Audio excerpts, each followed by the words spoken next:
this week, with Donald Trump's visit, a lot of the talk is about AI investments by companies like Microsoft and Google, promising to make these big multi-billion pound investments in the UK, a lot of it around AI infrastructure, and AI perhaps thought of within Westminster as this kind of magical, silvery, luminescent cloud that just floats around somewhere and then occasionally, delivers, genius insights or, recipes for pizzas with glue on them or whatever. But actually what it is something much more physical and potentially problematic. Now, Anoosh, you did a fantastic report from the Isle of Dogs on some of these data centers that are used for AI.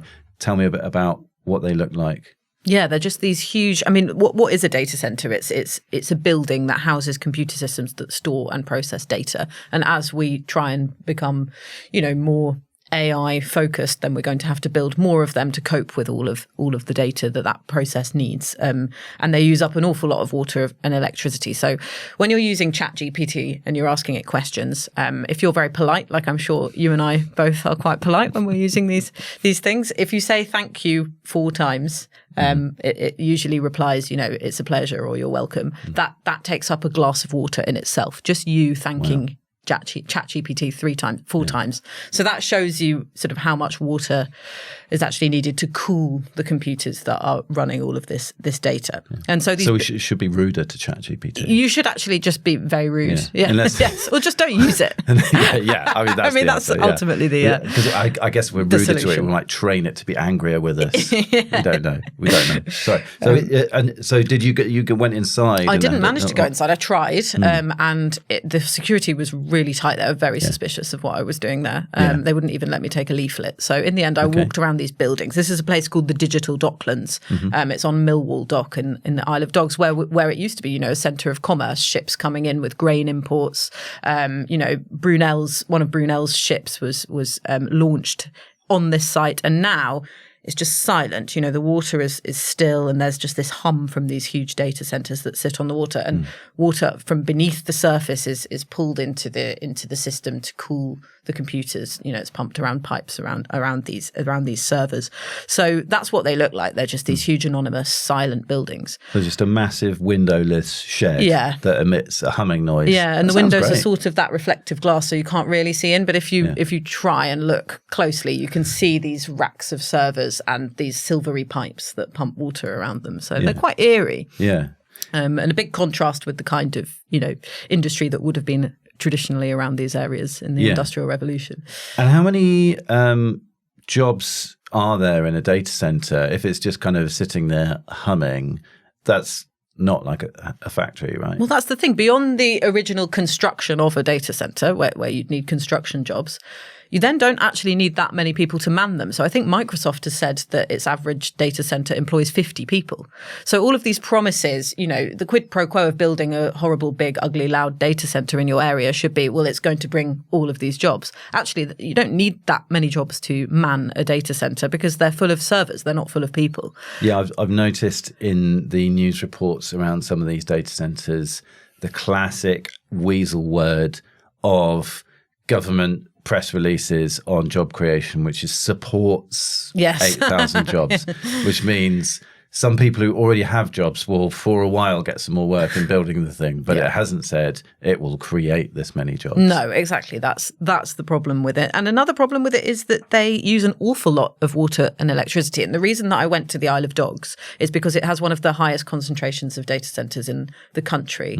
And documents revealed by a excellent online publication called London Spy from Tower Hamlets Council exposed how there are fears that this could limit house building for the next 10 years because there's so many data centers taking up all of the infrastructure that you might need for housing. Now, they say that's a worst case scenario, kind of, gaming out the scenario. But even so, there's London boroughs in West London where there's a lot of data centres, Ealing, Hillingdon, Hounslow, which faced a de facto ban on new house building in 2022 because of the amount of resource taken up by data centres. Similar issues in Slough.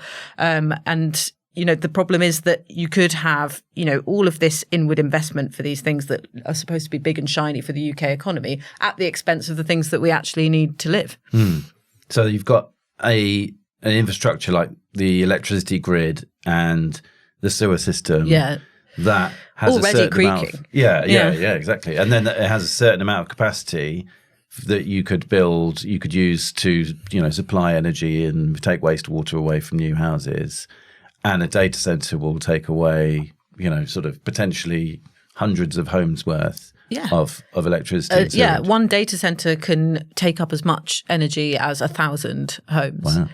So it is an issue in terms of infrastructure. And then also I think the government might face, that's the sort of YIMBY side, people who want housing built and might not have that housing built in the areas that they want it built because of the data centers. And then you have the NIMBY side where, data centers are slated for parts of the countryside, the green belt. There's a tiny village called North Ockendon, right to the east of London, in Havering, where there's basically a few fields and a parish church, and there are plans now to build Europe's largest data centre there. And of course, the locals aren't keen on that. So you sort of have a union of the NIMBYs and the YIMBYs against the building of these things. So I think politically it's going to be quite tricky. Yeah. There's already protests in other countries against data centres in the US and Ireland, Netherlands, South America, because of the environmental but also the sort of costly implications in terms of energy bills and things. I've seen in the US people complaining about the noise near their houses and also just their energy bills rising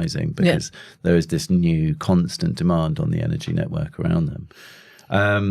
But Keir Starmer's talked about these AI growth zones, which presumably not, green and pleasant villages where a giant humming monolith is going to be dumped. What are they? Will that fix any of the problems? I suppose if you've allocated a growth zone, then you might be able to get a new electricity substation and upgrades to the water network that will support these places. But as these growth zones are sort of rolled out, you have all of the concerns that I've just been talking to you about. I interviewed a professor at the University of York who said the problem is that you need to get public buy-in for these growth zones because otherwise people don't really understand what they are and what they bring to the community because essentially the money that's flowing from them is going back to the shareholders or the bosses in Silicon Valley, not the local community. So she predicted that there could be an impact on community harmony with the arrival of these kind of places. Yeah, I mean, one of the ways I guess I think about a data center is a sort of building that sort of retains capital, whereas a factory might be a building where capital goes in and comes out in a different form and, spreads and becomes dynamic in the economy. Yeah. Whereas a data center is almost like if you built a big long tube from Silicon Valley to, a village in England, and then the, stuff goes down the tube to the village in England and is assembled there and then goes back down the tube again. And so the intellectual property, I guess, training of AI models or, the work that whatever the large language models within that building are doing, it's not allowed out of the building. It's going to go back down the tube. Yeah, and that exactly. seems like a really quite different sort of phase for our economy to go into, with that being the subject of all this enormous investment. Yeah, no, exactly. And so I think that's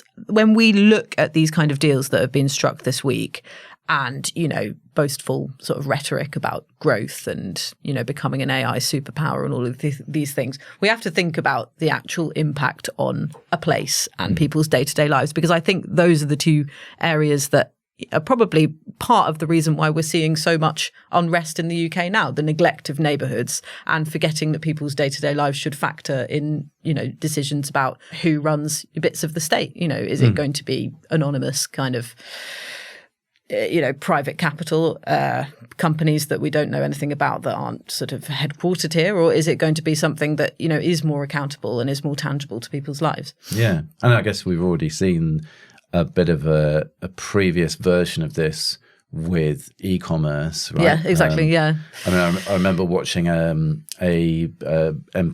committee of MPs talking about e-commerce, and one of these MPs saying, "Oh, well, these transactions take place in the ether. And I remember a tax campaigner saying to me, they don't take place in the ether. They take place in a warehouse on the M1. And then they're driven to people's houses. It's physical infrastructure. It's just different physical infrastructure. And it's, often not taxed in the same way, and it doesn't provide the same, high street jobs and things like that. And you could argue that, I guess data centers are a bit like the sort of massive distribution centers built by companies like Amazon, except, these ones don't have any windows. Or as many workers. They're just that bit more sinister.